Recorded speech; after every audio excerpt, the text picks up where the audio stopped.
ሰላም ክቡራትን ፍትዋትን ተመልከትና ንለምውን ከም ትልሙድ ብሓድሽን እዋናውን ዝኾነ ሓድሽ ሓበሬታ ሒዝና ናባኹም ኣቢልና ኣለና። ናይ ሎሚ ዛዕባና ዝኸውን ብዛዕባ እታ ኣብ ሃገረ ጀርመን የእዳዋ ቆሪፁ ከም ወዲ 3 ወርሒ ውላዳ እውን ኣብ ሓደ ቤተክርስትያን ደብሪዎ ኸይዱ ዝተባሃለ ሓደ ገበነኛ ተባሂሉ ብሃገረ ጀርመን ፖላይስ ዝተቆፀረ ሰብ ብዛዕባኡ ዝተባሃለ ብዙሕ ነገራት ነይሩ። ንሎማዓንቲ ግን ፍልይ ብዝበለ ኣብ ሃገራት ኣብ ዝተፈላለዩ ሃገራት ይዛወር ነይሩ እሞ ድሕሪ ኩነታት ድማ ወይ ድሕሪ እቲ ምቕታሉ ድማ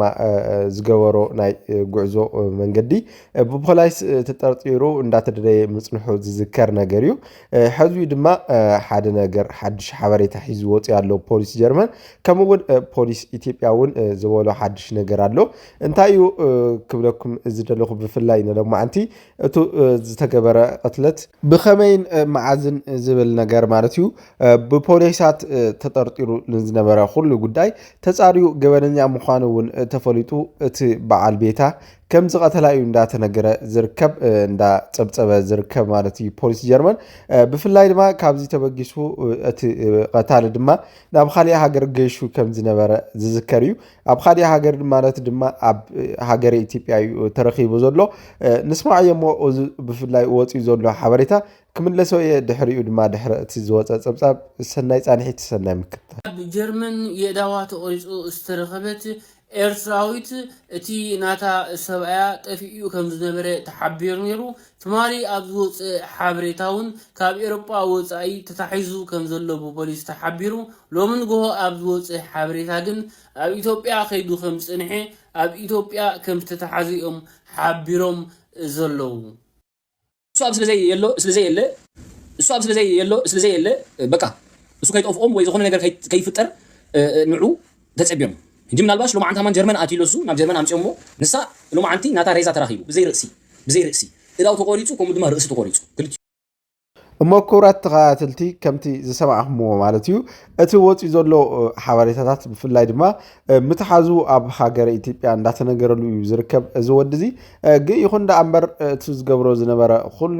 ምክያድ ወይ ድማ ምንቅስቃሳት ፖሊስ ጀርመን ንብዙሕ ምንግልታዕን ድሕሪ እቲ ተቆሪፁ ዝፀንሐ እውን እዳው እንተኾነ ክፍትሽ ናብ ዓሸራ መዝገቢ እትይዎ ነይሩ ማለት እዩ። እቲ እዳው ድሕሪ እቲ እዳው መን ምዃና ምስ ተፈለጠ ድሕሪ እቲ ዓሸራ ማለት እዩ ዝተገበረ ኩሉ ነገር ብመንን ከመይን ዝብል ነገር እዩ ንከፃሪ ተንቀሳቂሱ ማለት እዩ። ብፍላይ ካልኦት ክፋላት ናይቱ ሬሳ ወይ ናይዛ ሓፍትና ማለት እዩ ካልኦት ክፋላት ንምርካብ ኣብ ዝግበር ዝነበረ ብኸልብን ብዝተፈላለዩ ናይ ካሜራ ድሮናትን ማለት እዩ ብፍላይ እተን ዝጥቀምሎም ኣኽላብ እውን ብጣዕሚ ዝተምሃሩን ኣብ ውትድርና እውን ከም ፈንጅን ካልኦት ተተኮስቲ ነገራትን ከሽትቱ ዝኽእሉ እዮም ማለት እዩ እቶም ኣኽላብ። ብፍላይ ድማ እዞም ኣኽላብ ዝግበር ዝነበረ ናይ ምፍታሽ ማለት እዩ ነቲ ሬሳ ንምፍታሽ ኣብ ዝግበር ዝነበረ ዝተፈላለዩ ደቀቕቲ ዕፅምቲ እውን ይርከቡ ከም ዝነበሩ እዮም ፖሊስ ጀርመን ፀብፂቡ ማለት እዩ። እቲ ካሊእ ክፋላት ሬሳ እውን ናይታ ሰብ ማለት እዩ ናይታ ሓፍትና ከም ዝተረኸበ ሒዝዎ ዝወፅእ ሓበሬታ ነይሩ ፖሊስ ጀርመን ማለት እዩ። ካብዚ ዝቐፀለ ድማ እቲ ፖሊስ ነቱ ተጠርጣሪ ማለት እዩ ኣብ ምድላይ ኣብ ዝዘዋወረሉ ሰዓት ኣብ ኢትዮጵያ ከም ዝረኸቦ ፖሊስ ኢትዮጵያ እውን ፌደራል ፖሊስ ኢትዮጵያ ማለት እዩ ፀብፂቡ ነይሩ። ድሕሪኡ ድማ እቲ ወዲ ከም ዘምለጠ እውን እንዳተነገረሉ እዩ ዝርከብ ማለት እዩ። ብኸመይን ናበይን ኣምሊጡ ንዝብል ነገር ድማ ብዙሕ ነገር እዩ እንዳተነገረ ዝርከብ። ብፍላይ ድማ ካብ መንግስቲ ኢትዮጵያ ኣምሊጡ ማለት ካብ ፖሊስ ኢትዮጵያ ኣምሊጡ ናብ ሰራዊት ማዓስከራት ከይዱ ክኸውን ይኽእል እዩ እንዳተባሃለ እዩ ዝንገረሉ ዘሎ። ብፍላይ ኣብዛ ነገር እዚኣ ብዙሕ ሰብ እንዳዋግዐላ እዩ ዝርከብ። ብፍላይ ድማ እቲ ወዲ ማለት እዩ ብኸመይ ከም ዝቐተላ ዝንገረሉ ዘሎ ምስ ካሊእ ጠርጢረያ ፀኒሐ ክብል ይናገር ፀኒሑ ነይሩ ክብሉ እዮም ብዙሓት ኣብ ጎድኑ ዝርከቡ ዝነበሩ ወይ ድማ ከም ጥርጣረ ንኦም እውን ናበይ ክኸይዱ ክኸውን ይኽእል ክትነግሩና ትኽእሉ ኢኹም ተባሂሎም ዝተታሓዙ مناسيات ودما محازتو كاب زنغرو مسخالي ترترا نيري تهصانون عيناتين كيخون اندابله يترتر كم زنبره يو زنغرلو مالتيو بفلاي دما ازي نبعال بيتو كقتللو زخاله مخنات نبوزحات مسدمم خوينو زصنحيو فلاي بولايس دما نمنتاي نتهصان خشي اب زخونه زيغرفو نيرمو نا زخونه زيغبر نيرو وي زخونه خالي مفتحي يسند خون نيرو نمنتاي نتهصان خدوريو زبل ነገር ነቲ ይጥርጥራ ይነሩ ዝበሃለሉ ነገር ዘራጉደሉ ኮይኑ ጸኒሑ ኣሎ ማለት እዩ ብፖላይስ እውን እቲ እሳ ዝነበራ ምስኻሊዶ ርክባት ገለ ዝበሃሉ ነገራት ንዑ ዘራጉድ ክኸውን ይኽእል እዩ ዝተባሃለሉ እዩ ዘሎ ማለት እዩ እዚ ሓበሬታ ብፍላይ ፖሊስ ጀርመን ድማ ዝህቦ ዘሎ ፅፁይ ሓበሬታ ድዩ ወይ ኣይኮነን ዝብል ነገር ንብዙሓት ኤርትራውያን እንዳጠራጠረ ይዝርከብ ምክንያቱ እቶም ጀርመናውያን ኣብዝሓ ግዜ بفلاي اتو ዝተፈጸመ ገበን ካብ አፍሪካ ሃገር ዝመጸ አህጉር ዝመጸ እንተራ ኮይኑ እቲ ዝበጽሖ በደላት እውን ከንቲ ዝኣክል ክብሪ ተዋሂቦ ናብ ስራሕን ናብ ምጽራይን ዘይእተወሉ ሃገር እዩ ማለት እዩ ብፍላይ ኣብ ኣውሮፓ ዝርከባ ሃገራት ከምኡውን ኣብ ጀርመን ማለት እዩ ሃገር ጀርመን እውን ናይዚ መርኣያታት ተዋሳሰልቲ ነገራት ይረኣዮም ማለት እዩ ብፍላይ ከምቲ ቅድሚ ሕጂ እውን ንሪኦ ነበርና ኣብ ህፃን ጳውሎስ እውን ኣብ ሓፍትና ሜሪ እውን እንተኾነ ኣብ ሆላንድ ኣብ በጽሓ ማለት ተሓኒቃ ተረኺባ ኣብ ዝተባሃለትሉ ዝተጻረየ ሓሳብ ከየቅርቡ እዮም ሱቅ ዝበሉ ማለት እዩ እንታይ እዩ ናይቲ ሃገር ዜጋ እንተዳ ዘይኮይንካ እቲ ዝወሃበካ ክብርታት እቲ ዝወሃበካ ኣብ ልዕሊኻ ዝተፈጸመ ገበን እውን ንክጻረይ ብዙሕ ፍቃደኛ ኣይክኾኑን ማለት እዩ ንኡ ዝወፅእ በጀት ክብጅቱ ኣይደልዩን ማለት እዩ ፖላይሳት ዝተፈላለዩ እቶም ጻዕዱን ማለት እዩ ካብዚ ዝብገሰሉ ነገራት ድማ እዩ ነቲ ገበናት ሽፍንፍን ክብልን ከምኡውን ነቱ ነገራት እውን ክሕባእን ሸለል ክበሃልን ዝግበረሉ ኩነታት ማለት እዩ ፖሊስ ጀርመን እውን እንተኾነ ነዚ ነገራት እዚ እዩ እንዳገበረው ዝርከብ ኣብ ሃገሩ ዝተፈላለዩ እቶም ታይልባላት እቶም ኤርፖርት ከይዕፀዩ ወይ ድማ ነቲ ኩነታት ፎቶ ኣቢሉ ናብ ማሕበራዊ ሚድያ ኣብ ክንዲ ምልጣፍ እሱ ድማ ሸለል ክብሎ እዩ ጸኒሑ ማለት እዩ ረይሳ ድሕሪ ምርካብ እውን ምንም ዝበሎ ነገር የለን በዓል ቤታ እውን ናበይ ከም ዝኸደ ምንም ከጻሪ ኣይከኣለን ወይ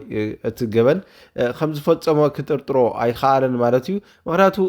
እታ ሓፍትና ማለት እዩ ካብ ዝነበራ ምጽላእን ኣብቲ ማዕስከር እውን ኸይዱ ኣብ ዝጻረየሉ ሰዓት እቲ በዓል ቤታ ከም ዘይነበረን ኣረጋጊጹ ነይሩ ማለት እዩ እቲ ህፃና እውን ተደርቢዩ ከም ዝተረኸበ ኣረጋጊጹ ነይሩ እዩ ድሓር ግን ነቲ ፎቶ እውን ክልጥፎ ኣይከኣልን ናይቲ በዓልቲ ቤታ ማለት እዩ ናቱ ማለት እዩ